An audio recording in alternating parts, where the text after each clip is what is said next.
I'm prepared to take on all comers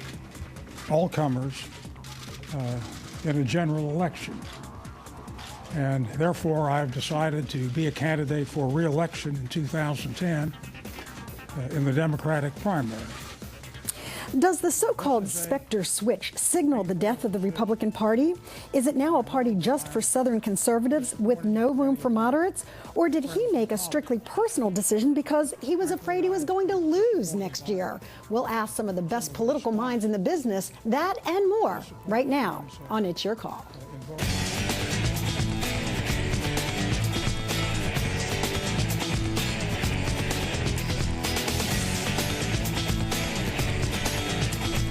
One thing you can say about politics, you never know where the next big story is going to come from. It might be a scandal, an unexpected resignation, or in the case of Senator Arlen Specter this week, a decision with monumental consequences.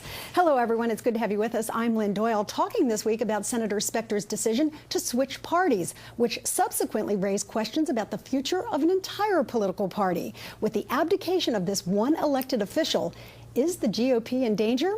Well, it may be when the one elected official is none other than a 5-term senator, especially when that senator has held important positions in the U.S. Senate over the last 29 years, including on the Judicial and Appropriation Committees. This isn't just some rookie legislator jumping ship. This is one of the stalwarts of the GOP, who says in recent years he's found himself increasingly at odds with the party he's represented.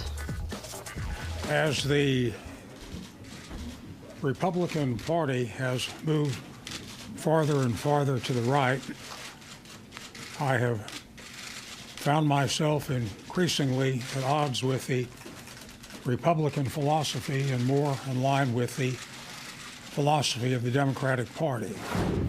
So what do you think about his decision to join the Democrats? He said it's simply because his political philosophy is more in line with them these days. We're going to give you a chance to weigh in on that momentarily.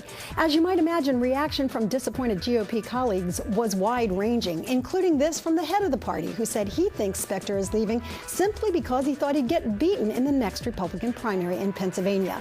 But long-term, this defection could actually give Democrats unyielding power in the Senate, and some say it could signal the end of the modern-day Republican Party. Critics say it's too conservative, but is there any such thing? It's your call. It's also the call of our guests, so let's get them involved in this conversation right away. Let me introduce you to them. Renee Amore is the Deputy Chair of the Pennsylvania Republican State Party and the President and CEO of the Amore Group. And Danny Savalas is a political activist as well as an adjunct professor at Drexel University. Steve Askew is a longtime friend of the show who is a political analyst and a Democratic strategist. And Ken Smuckler is a Democratic consultant and the president of Info Voter Technologies. That's a political consulting firm. I told you I had some of the best here on the show. Welcome, everybody. Great to have you with us. Thank you, Lynn. Gotta turn to my girlfriend Renee here.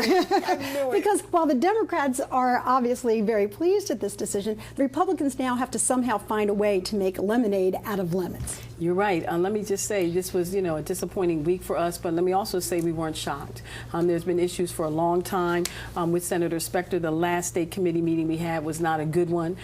People were very upset with him around the stimulus packet, pulling up 2 other Republicans to vote for it. So there's been some things going on, but Specter's always been his own person.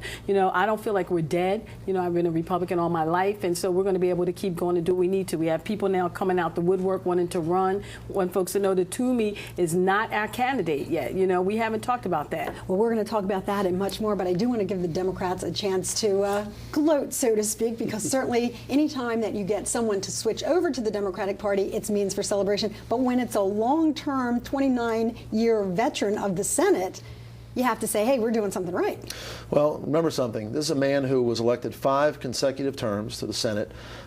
He's the only person in the history of the Commonwealth of Pennsylvania to do that. He's a statesman. He's respected. He's a survivor. He's a fighter. And I think, you know what? Regardless of his motives for switching, the reality is the guy knows how to fight. And I think people in Pennsylvania look at that and say, you know what? I want someone like him fighting for me on my issues. And he does. He does what it takes to win. Now, Ken, Renee said that she was not surprised, nor were some other Republicans. The Democrats weren't really surprised that he ultimately made this decision because he started out in your party. Well, and after the stimulus vote, Congressman Bob Brady went to Arlen Specter and suggested that he make this very move, because it seemed clear at that point that he would have a very difficult challenge in a Republican primary.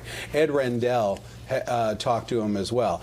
Vice President Biden says he's been talking to him for 28 years about doing it. So, you know, there has been a long dialogue with Arlen Specter about switching. But the important part of Arlen Specter's switch today is cloture, is getting to 60 and stopping the Republican filibuster. That's right. All right, and we're going to talk more about that in just a second as well. But Danny, from a PR perspective, or from, you know, how the public is perceiving this, a lot of his critics are now saying, hey, this is just a guy who made a personal decision because he was worried about his own political future. It's not so much that he's on this side of the aisle or this side. He's going to stand true to whatever he believes in, regardless of whether it's Democrat or political or Republican.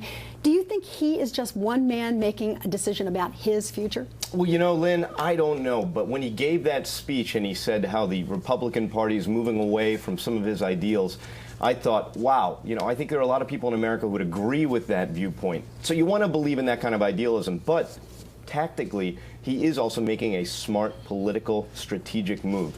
After the vote on the stimulus package, he's got a lot of enemies in the Republican Party. And this has been, as everyone else has said, this has been coming for a long time.